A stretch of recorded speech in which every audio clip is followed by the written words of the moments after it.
Aujourd'hui, on a été habitué au club et nous avons dû habituer notre coach, notre staff à travailler avec nos meilleurs joueurs qui partaient chaque année. On l'a vu encore l'année dernière, l'année d'avant avec Joko Dja, l'année dernière avec Ludovic Butel, Raza Camara, Romain Seix, tous nos piliers. Et c'est aussi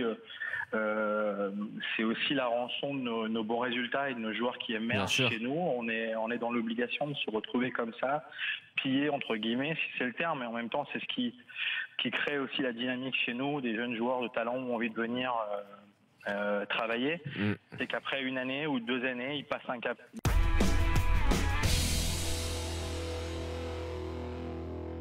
Olivier, pour le bien de la France, fais le bon choix. Pour la France, monsieur. Écoute, là, cette année, je pense que sa saison va commencer dans un contexte totalement différent de celle qu'il a pu connaître. Il y a une arrivée qui a coûté beaucoup d'argent, on connaît très bien, que c'est celle d'Alexandre Lacazette.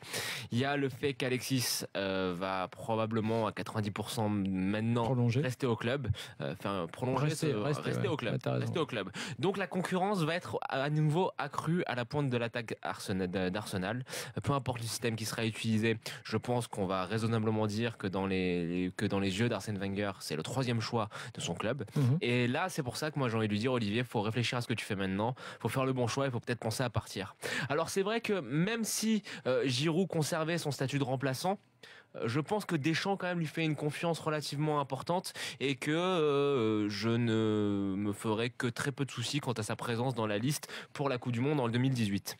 Mais là, il y a quand même quelque chose de nouveau, c'est que la concurrence en club direct, c'est la même concurrence qu'il va avoir en équipe de France, celle d'Alexandre Lacazette.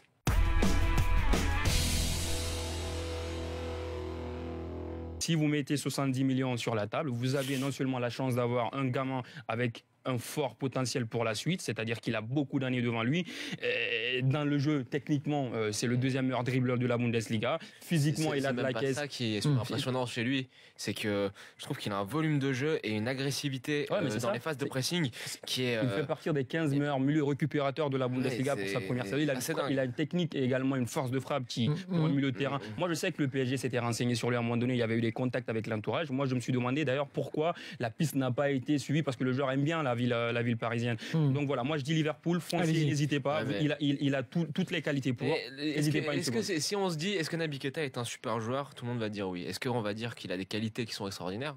Tout le monde va dire oui. Est-ce que si on demande si ça ferait un mariage parfait avec le style de jeu du Jurgen Klopp, on dit encore plus oui. Le souci que j'ai, et je pense, moi c'est là où je vais pas forcément être d'accord avec toi, c'est que Liverpool a des très très très très grosses lacunes à un poste, et c'est derrière.